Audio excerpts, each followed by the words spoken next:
Welcome back to Super Sentai Review, episode 381. We're here reviewing episodes 7 to 10 of Kyuranger, along with episode 24 of Kamen X8. You're thinking, why the heck are you reviewing the episode of Kamen X8? You're doing Sentai.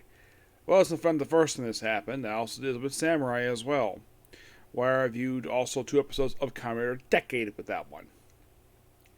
Now, this one actually is a reason why that they're doing this. Now, this is, I think, the second time they've actually had a Kamen show up on Sentai. Yes, though it's more like a quick cameo.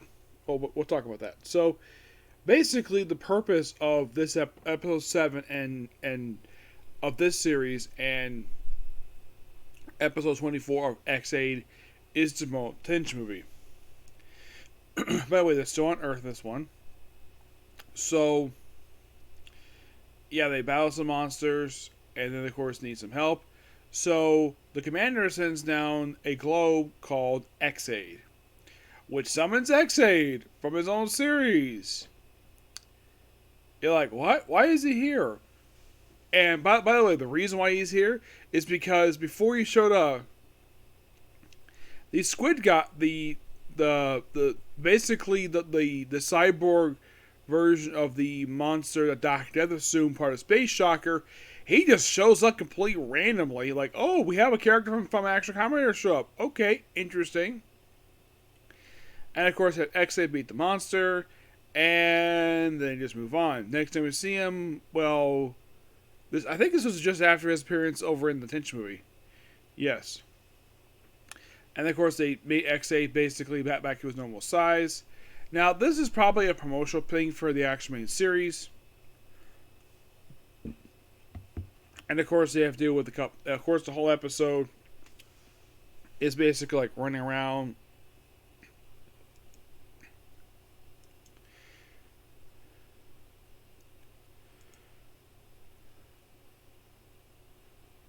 Like the big theme of this episode, the B plot, that's a bonus one.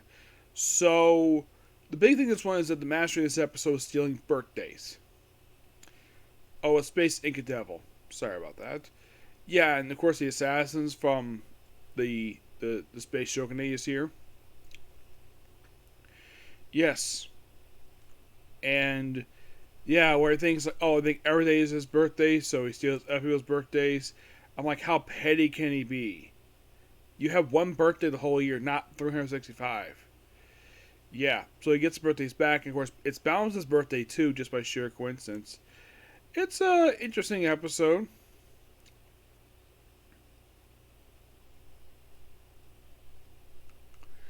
It's not terrible. Then, well, next thing to discuss is basically X8's episode, which is basically get together, embrace your ambitions. Where, well, this is the reason why I wanted to watch this one, because I'll get to the reason why. Now, X8, from what I can tell, is, from what I read about it, it's a video game based one. The movie gave me nothing to go on because there was, aside from some characters from the show itself, there was no villains from the show pop up in the movie.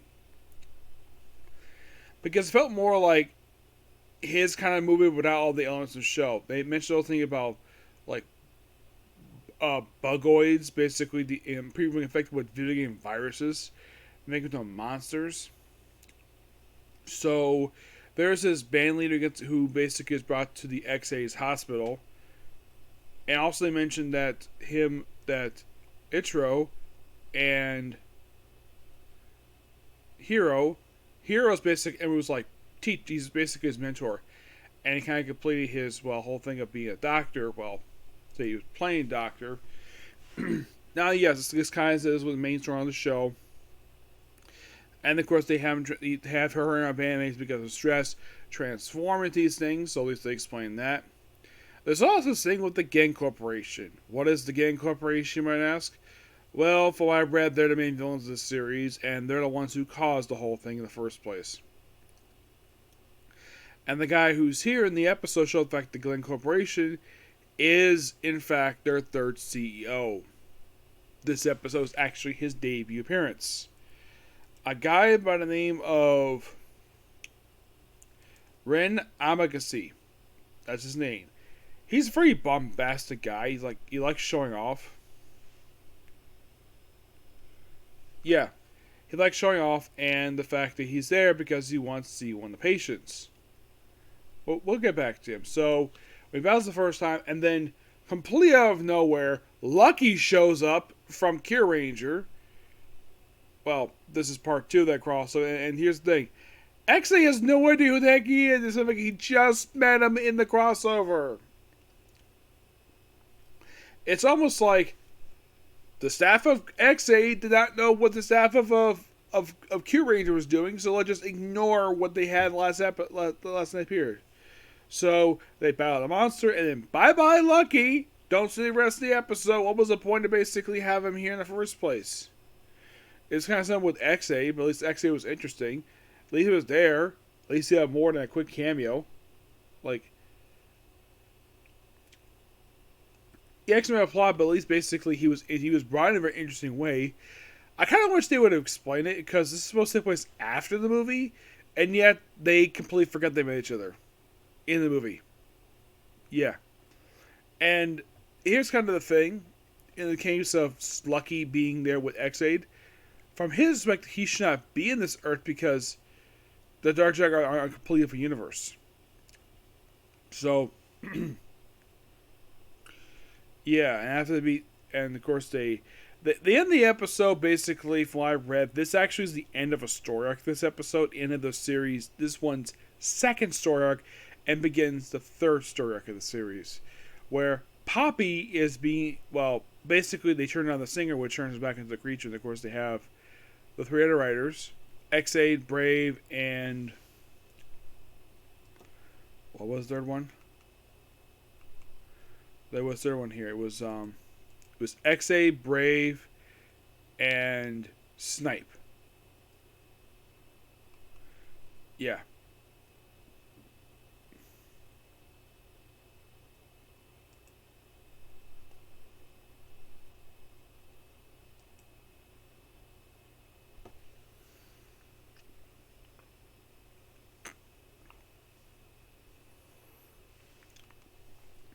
And of course, the president wants, okay, we need to make this game successful. What game was they work on? Don't know. And it's Kamen Chronicle, where Boppy is invited to be the singer after turning down the other singers, like the person looking for, which that is a common rejection from what I've heard in the actual industry. So, and then Poppy is sort of, because she's a bugster, because I explained because she's from the Game Corporation, though she's a good one. She sings a song, really fun song. I enjoyed it. And then, like, so here's what happens. So after the other monsters, then something weird happens. By one of the guest stars in here. Yeah, his name was, let's see if I can find it here.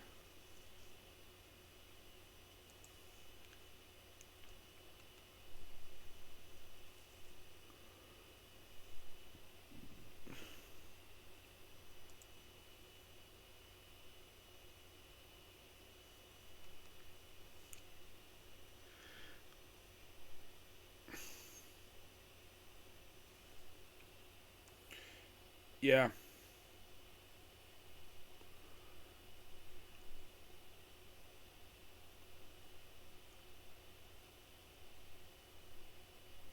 Yeah, also this episode didn't have opening house sequence, basically, because this was about Game On. Yeah, and the game they're trying to develop is called, so, the end of the episode after being the monster is a guy known as Pardo, who's also as Paradox. Heck, one of his code names is Dr. Pac-Man. Yes, seriously, he becomes Dr. Pac-Man. Yeah, this might be interesting. So he brings in some people whom I've never seen before. Bugsters. We have Salty, who appeared in the opening episode. So we have something named Salty, level 3, Umbra, Roval, Modus of 5, Veneer, Trello 30.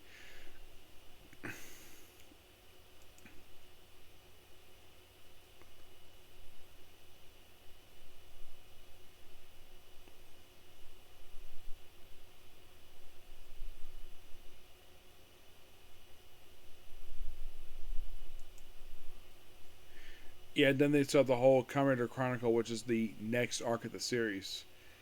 Yeah. So aside from the fact that it is basically a minor in the case of a crossover, it's basically just the end of a story where comes X8. But I found the episode quite interesting. Bearing an appearance in the actual movie. 8 is quite interesting. 8 is like the first of like a three loosely connected episodes. So, yes. So, the plan by the commander is to eliminate these 5 machines. Like, all remaining 5 of them, quickly. So, they managed to eliminate 2 of them, and then all of a sudden, actually, I think it was the third one, then of course, Sapa notices that there's people starving. So, he proceeds to go out and help them by using his chef knowledge. Though, of course, Lucky and Hammy basically proceeds to join him. So the other ones basically go and deal with the other ones. They eliminate the other one. And then Stinger gets Stinger's part of the group. Stinger notices Kurito. Yes, the character who appeared in episode 5. Yeah, Karuto appears here. Yeah. Now, he last appeared in episode 5. He's back here in this episode because, well, he wants to join. He wants to join the Kyurangers. So, Stinger rings his ship, and of course, the commander goes himself. And we debut something really cool here. The commander is also a Kyuranger. Well, incomplete one.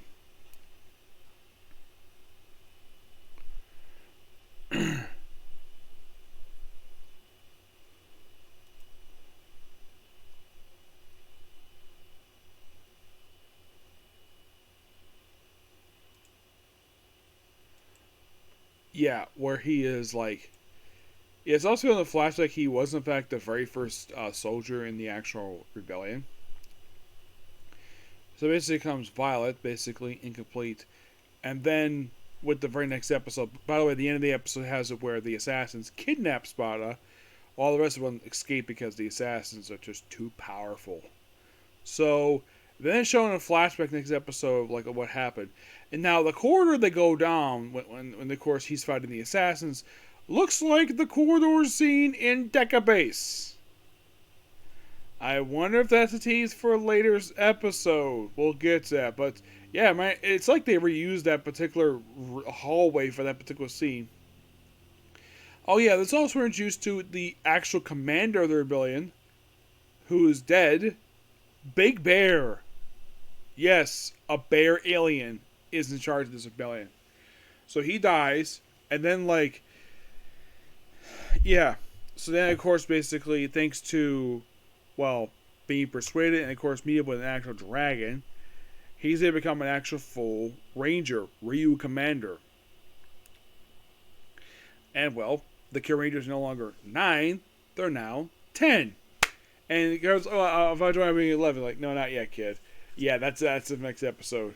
Yeah, and then we see this bear, like, because he's not arranged, he has to go back to Earth. So then we see his bear lit up at the end of the previous episode, this bear orb. That comes to play because the monster of the episode is a Mothra, and apparently,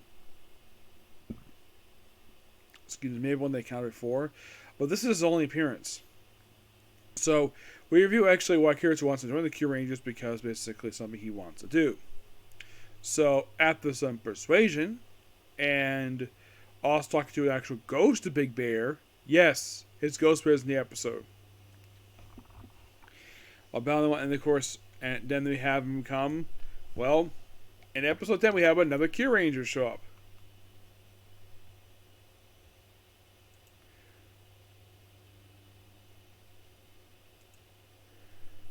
And that being Koguma Sky Blue, who's got a scarf. Yes, a scarf. Which probably makes the first one that you have a range of a scarf since, like, probably since Gogo 5. Yeah, they don't really use the scarves very much, but yeah, of course the scarf uses a weapon to battle the monster.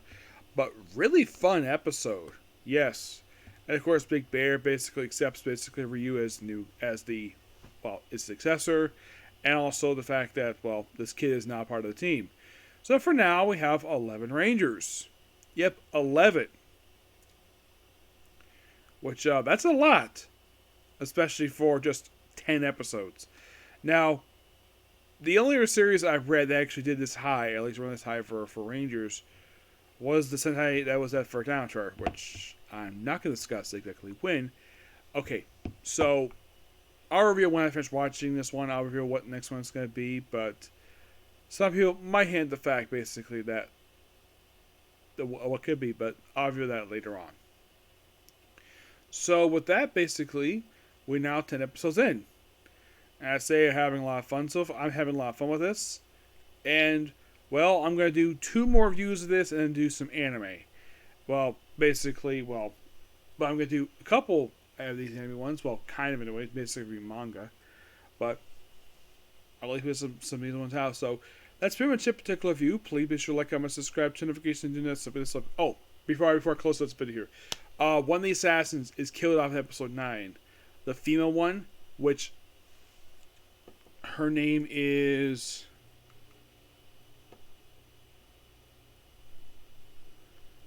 Marcurdo.